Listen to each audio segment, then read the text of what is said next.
Hello दोस्तों, मेरे YouTube channel पर आपका स्वागत है। तो चलिए कहानी शुरू करते हैं। कहानी अच्छा लगे तो प्लीज़ चैनल को लाइक और शेयर जरूर कीजिए। राघव सुधांशु के बाद मृदुला की तरफ देखते हुए बोले, मैम। मृदुला राघव की एक नज़र घूरने के बाद सुधांशु को उंगली दिखाते बोले, तुमसे इस बदतमीजी का हिसाब ऐसे लूंगी, घुटने टेक कर रोना पड़ेगा तुम्हें। मृत्युंजय मृदुला की बात सुनकर बोला, मेरा साला हर किसी लड़की से बात नहीं करता। तुम खुद को बहुत किस्मत वाली समझो और उस किस्मत को लेकर मेरे केबिन से निकलो। मृत्युंजय की बात पर मृदुला सुधांशु की तरफ देखते हुए बोले, अच्छा तो तुम उसे 2 कौड़ी की लड़की के 2 कौड़ी भाई हो। जिसे सुनकर सुधांशु अपना सिर हिलाते हुए बोले, जी हाँ, और शायद जब तुमने इस 2 कौड़ी के लड़के के गर्लफ्रेंड के हाथ से जब मार खाया तो तुम्हें तुम्हारी खुद की औकात पता चल गई थी। सुधांशु की बात सुनकर मृत्युंजय थोड़ा हैरान होकर बोला, गर्लफ्रेंड मार, क्या तुम लोग पहले भी मिल चुके हैं?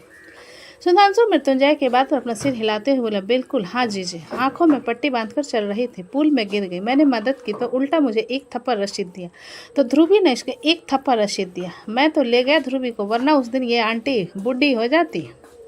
सुधांशु के बाद पर मृत्युंजय को हंसी आती है, लेकिन वो अपने चेहरे को सीरियसनेस बनाए हुए राघव की तरफ देख कर कहता है, शायद तुम्हें बोनस नहीं चाहिए राघव, काफ़ी वक्त से तुम यहाँ पर कॉमेडी देख रहे हो। राघव मृत्युंजय की धमकी पर मृदुला की तरफ देखते हुए जल्दी से बोला, मैम प्लीज़, वरना मुझे सिक्योरिटी बुलानी पड़ेगी। मृदुला सुधांशु को नफरत भरी नज़रों से घूरते हुए मृत्युंजय के केबिन से बाहर चली जाती है। उसके जाने के बाद मृत्युंजय सुधांशु की तरफ देखते हुए बोला, तुम तो बड़े जहरीले नाग हो यार, आपको भी अपने आप को डसवाना है जीजा। सुधांशु ने मृत्युंजय को घूरते हुए कहा, जिस पर मृत्युंजय अपना सिर नहीं में हिलाकर बोला, मैंने क्या किया जो तुम मुझ पर चढ़ रहे हो? वो बेहुदा लड़की मेरी दीदी के बारे में जैसे चाहे वैसे कह रही थी और आप बस सुन रहे थे। उसके कान के नीचे 1 लगाना चाहिए था। सुधांशु ने गुस्से में कहा, जिसे सुनकर मृत्युंजय बोला, तुम भी तो मार सकते थे, मैं क्यों अपने हाथ गंदे करूं? मुझे ऐसे संस्कार नहीं दिए गए कि लड़की पर हाथ उठा, इसलिए मैंने कुछ नहीं किया। सुधांशु ने कहा, जिस पर मृत्युंजय बोला, हाँ मेरे घर वालों ने तो मुझे ऐसे संस्कार दिए हैं कि हाँ कोई भी कुछ कहे तो सीधा कान के नीचे 1 रपेटा रसीद दो। लड़का है या लड़की देखने की जरूरत नहीं है, बूढ़ा बूढ़ी हो तो भी मारो, हाँ ना। जिसे सुनकर सुधांशु इरिटेट होकर, बस यार मुझे आपसे बहस नहीं करनी, आप तो लड़की से भी ज़्यादा इरिटेट करते हैं। मृत्युंजय सुधांशु के बात सुनकर उसे घूरने लगा कि सुधांशु सोफे के पास जाकर कॉफ़ी टेबल से आईपैड उठाकर मृत्युंजय के सामने रखकर बोला, मैंने आपके कलेक्शंस और प्रेजेंटेशन के एक छोटा सा बजट बनाया है, लेकिन मुझे अभी काफ़ी सीखने की ज़रूरत है, इसलिए प्लीज़ आप मुझे कुछ बताओगे? सुधांशु के बाद में मृत्युंजय हाथ आगे बढ़ाकर आईपैड ले लेता है और सुधांशु के बनाए प्रेजेंटेशन और डायग्राम को देखने लगता है और सुधांशु मृत्युंजय की तरफ देखने लगता है। पूरे प्रेजेंटेशन को देखने के बाद मृत्युंजय सुधांशु की तरफ देखकर बोला, तो तुम शुरू से शुरू करना चाहते हो? सुधांशु अपना सिर हिलाते बोला, जी हाँ, बिल्कुल उसी तरह जैसे पापा ने शुरू किया था। जिसे सुनकर मृत्युंजय अपने सिर हिलाकर बोला, ठीक है, तुम्हें किसी की हेल्प चाहिए इस काम के लिए? सुधांशु अपनी गर्दन नहीं में हिलाकर बोला, मैं पापा को सीधा हमारे नए रेस्टोरेंट में लेकर चलूँगा, जिसकी रिनोवेशन की जिम्मेदारी मैं आपको दूंगा, क्योंकि मृत्युंजय सारंग के कलेक्शंस बहुत अच्छे होते हैं। मृत्युंजय ने सुधांशु की बातों को बीच में काट कर कहा, जिसे सुनकर सुधांशु मुंह बनाते हुए बोला, अच्छा ठीक है, तो आप मेरे जीजा जी हो तो थोड़ा डिस्काउंट तो मिलेगा ना? सुधांशु की बात सुनकर मृत्युंजय उसे देखते हुए बोला, अच्छा यहाँ पर राशन बिकने वाला काम चल रहा है क्या, जो तुम्हें डिस्काउंट चाहिए? सुधांशु अपना सिर हिलाते हुए बोले, ठीक है, मैं दीदी से बात कर लूँगा। जिसे सुनकर मृत्युंजय अपनी आंखें छोटी करके बोला, अच्छा तुम मुझे धमकी दे रहे हो, आपको क्या लगता है जीजे? सुधांशु ने हल्का मुस्कुरा कर कहा, जिसे देखकर मृत्युंजय उसे इग्नोर करते हुए बोला, अच्छा ठीक है, तुम्हें और कोई दूसरा काम नहीं है क्या? सुधांशु आईपैड लेकर उसमें फाइल को सेव करते हुए बोला, फिलहाल तो मैं आपकी बहन को डेट पर लेकर जा रहा हूँ, क्योंकि मुझे शाम के शिफ्ट में जानी है। जिसे सुनकर मृत्युंजय कुछ पल चुप रहकर धीरे से बोला, मैंने सुना था धैर्य तुम्हें 50 करोड़ ऑफर कर रहा है ध्रुवी से ब्रेकअप करने के लिए। मृत्युंजय की आवाज़ पर सुधांशु तिरछी नज़र से उसकी तरफ देखते हुए बोला, तो आपके दिमाग में क्या चल रहा है?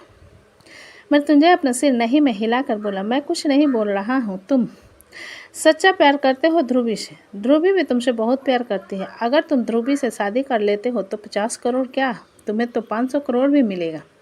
मैं आपको आपकी जानकारी के लिए बता दूं, मुझे उससे ज़्यादा कि एक धूल भी नहीं चाहिए। मैं एक इंडिपेंडेंट लड़का हूं और मैं खुद के ऊपर डिपेंड रहना पसंद करता हूं, क्योंकि मुझ में इतना टैलेंट है कि मैं 500 करोड़ क्या 1,000 करोड़ कम बना सकता हूँ, इसलिए अपनी ये बिजनेसमैन वाली आइडिया मुझे मत दीजिए।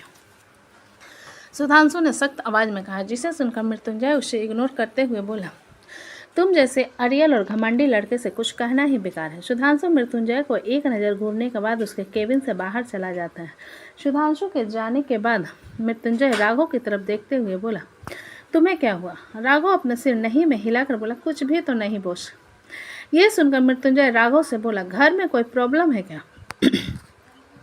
राघव मृत्युंजय के सवाल पर अपना सिर नहीं में हिलाते हुए, नहीं बॉस, कोई प्रॉब्लम नहीं है। जिस पर मृत्युंजय फिर से अपने लैपटॉप की तरफ देखते हुए बोला, पुरानी पेंडिंग पड़ी हुई फाइल्स ले आओ।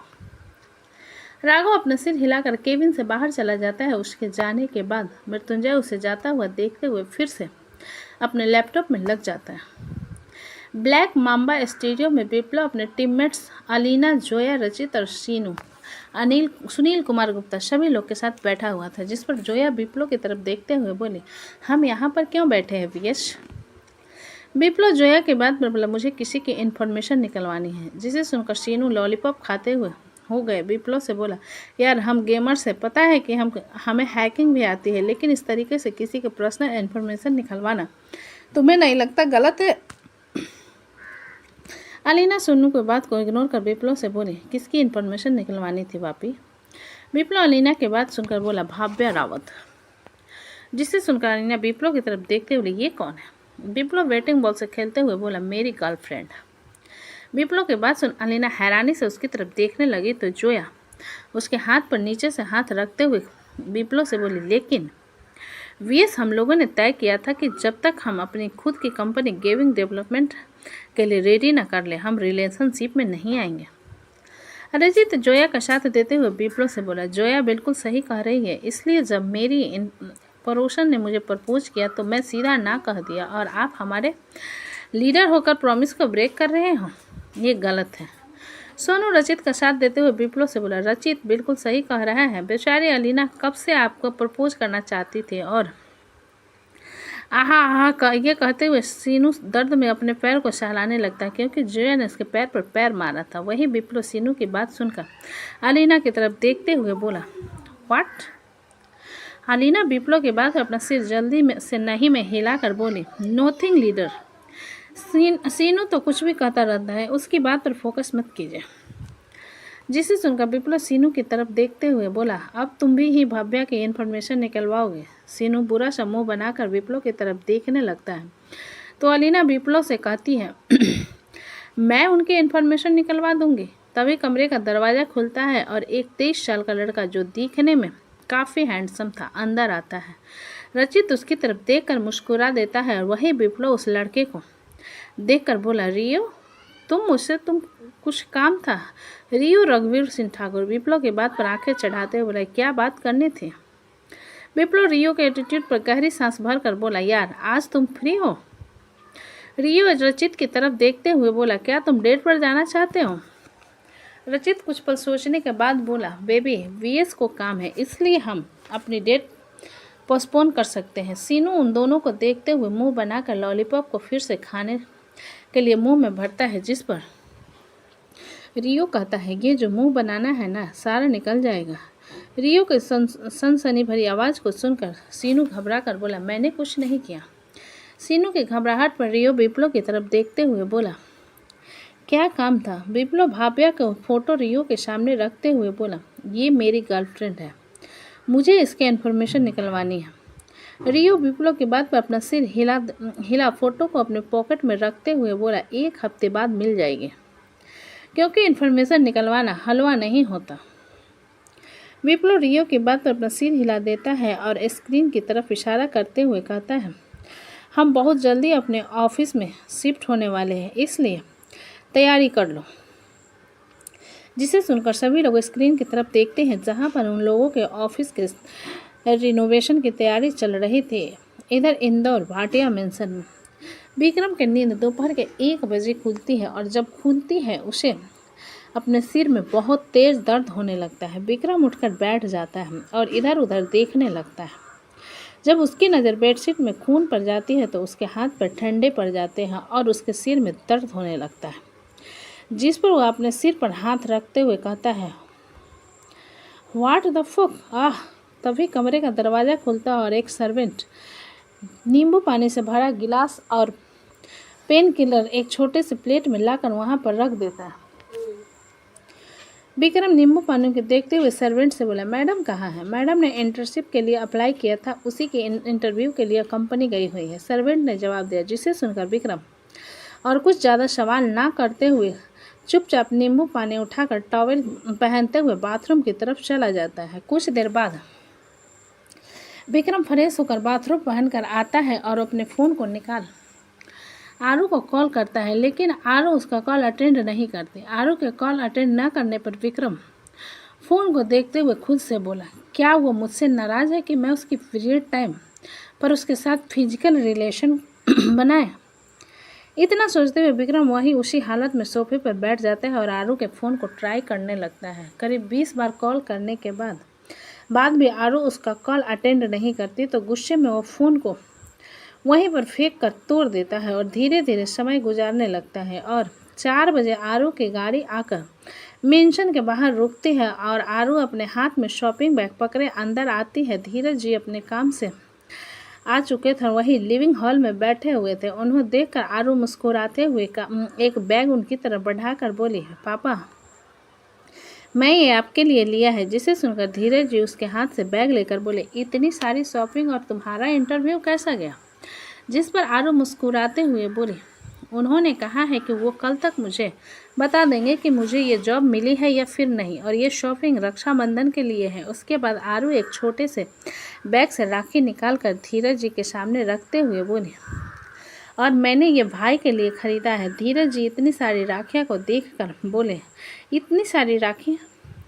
आरू राखी को धीरज जी को दिखाते हुए बोले, मैंने मुंबई में सारे भाई के लिए खरीदी है और ऋतिक जीजू के लिए भी खरीदा है। धीरज जी आरू की बात सुनकर मुस्कुराते हुए बोले, चलो अच्छा किया, वैसे शाम हो चुकी है, मैं तुम्हारे लिए अच्छी सी कॉफ़ी बनवाता हूँ, तुम जाकर सारा सामान रख दो। आरू धीरज जी की बात पर अपना सिर हिलाकर बैग्स लेकर कमरे की तरफ चली जाती है। आरू जब कमरे में पहुँचती है तो उसे कुछ अजीब लगता है, क्योंकि पूरा कमरा अंधेरे से लिपटा हुआ था। आरू पूरे कमरे में अंधेरे देखकर खुद से बोली, क्या ये अभी तक सोकर नहीं उठे? इतना सोचते हुए आरू कमरे के स्विच ऑन करती है तो उसकी नज़र विक्रम पर जाती है, जो कि लोअर और ब्लैक टी शर्ट पहने सोफे पर बैठा उसे ही घूर रहा था। विक्रम की खुद से भरी नज़र पर आरू थोड़ी सी घबरा जाती है और शॉपिंग बैग लाकर बिस्तर पर रखते हुए कहती है, क्या हुआ? विक्रम आरू को घूरते हुए बोला, तुम्हारा फ़ोन कहाँ है? आरू विक्रम के सवाल पर शॉपिंग बैग के अंदर से अपना बैग निकालकर फ़ोन निकालते हुए बोली, सॉरी, मेरा बैग शॉपिंग बैग के अंदर है और साइलेंट में है। ये कहते हुए आरू फ़ोन को विक्रम की तरफ दिखा देती है। फ़ोन को देखते हुए विक्रम अपने दांत पिसकर बोला, क्या मैं तुम्हें कुत्ता नज़र आता हूँ? विक्रम की गुस्से भरी आवाज़ सुनकर आरू उसकी तरफ देखते हुए बोली, आप इतना गुस्सा क्यों हो रहे हो? मेरा फ़ोन साइलेंट में था इसलिए। I don't fucking care where your phone was. मैंने तुम्हें कॉल किया, एक बार नहीं 25 बार कॉल किया, लेकिन तुमने मेरा कॉल अटेंड नहीं किया। क्यों? विक्रम ने सोफे से खड़े हो चिल्लाते हुए कहा, जिसे देखकर आरू घबराहट में उसकी तरफ देखते हुए बोली, मेरा फ़ोन साइलेंट में था।